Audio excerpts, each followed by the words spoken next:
kalami sa inyong puspas. Na-enjoy ang mga bata, no? Nagbalik-balik siya. Unique good siya nga pagka-puspas. Dili gid siya ordinaryo. Paggabi ko, di alam kung saan magsisimula. Dapat na bang sumuko? Nagpasalamat mi no nga ni Ari mo kay at least ang mga bata pag inaron gutom mo na mga bata nakakaon unta no permanente na ingani mo kay para nutritious ba na ano ba nga katag og kayuhan sa mga bata. Ang lami ang puspas. Naka-greenhouse. Na-greenhouse. Tanan gyud. Lami gyud sa sir mura sa kanang mga espesyal nga kananan. Sa pinakita mong galing at puso, buhay ay mababago. Ang imposible pwedeng magkatotoo. Daghan kayong salamat. Lami kaayo ang puspas. Daghan kay panakot. Akong apo nagbalik-balik sa pagkaon dito balik pati maestro namo dia.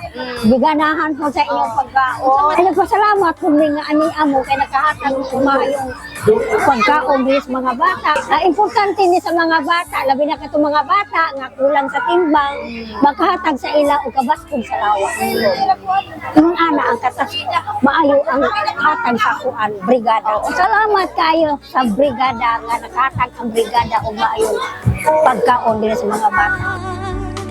Sa dedikasyon at pagsusumikap, umasang maaabot din ang mga pangarap. Hinikayat mo kami na lahat ay makakaya. Maging positibo sa sarili, magtiwala. Lami man. Thank you sa pagkaon. Salamat ko sa brigada ko. Naghatag sila tapos sila ako na bata ko na gigutom nyo sila kwarta. So makanan nila ang kagutom. Okay la, lami. Kay namay ko ang itlog o chikinagi, giganahan ka. Salamat sa pagkaon sa mua. Ikaw sa amin ay biyaya. Hinikayat mo kami na lahat ay makakaya. I describe this experience as a fulfilling experience. As a youth, nalipay ko dako nga nahimawing ko parte ani sa brigada nga sa ilang advocacy ang ma-fight sa hunger sa mga children. O nalipay po dako kay nakita na ko ang mga smile sa mga bata nga bisag gagmay nga butang kay pwede dito makatabang. Kuan sila very friendly og mokulit rag panghag bisag singot na kayo ta muhagid sila og karon pod second kuan ako second feeding nako ni karon nalipay ko kay nakatabang gyapon ni.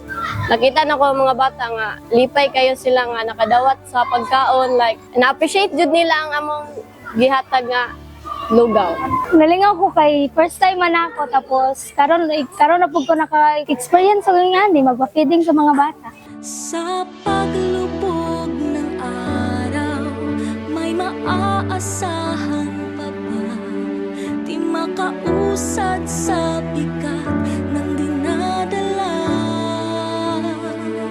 We have experienced some pupils na nakuyapan inside the classroom. So, ikuha na mo ang history. Wala na namahaw. Napoy, mga eskwela nga nagluya kay wapoy pamahaw. Breakfast is a very important meal in a day. So, once wala kay breakfast, the whole day will be affected. Sa pamaagi sa programa, sa feeding program, especially kadto siya, pwede to siyang maduplicate sa mga parents nga, uy, okay din ni siya. So, na to pagpaigo nga atong mga anak, mga onugulay, ay i-blend rin na tong gulay. Daghan pa maagi para lang yun nga mapakaon sa husto ang mga bata. It would be a educational to our parents, proper nutrition. Proper nutrition will also give impact to learning. So kailangan It should start in the home. It will be reinforced in the school. It will be reinforced by other community stakeholders, partners in the school. Sa dedikasyon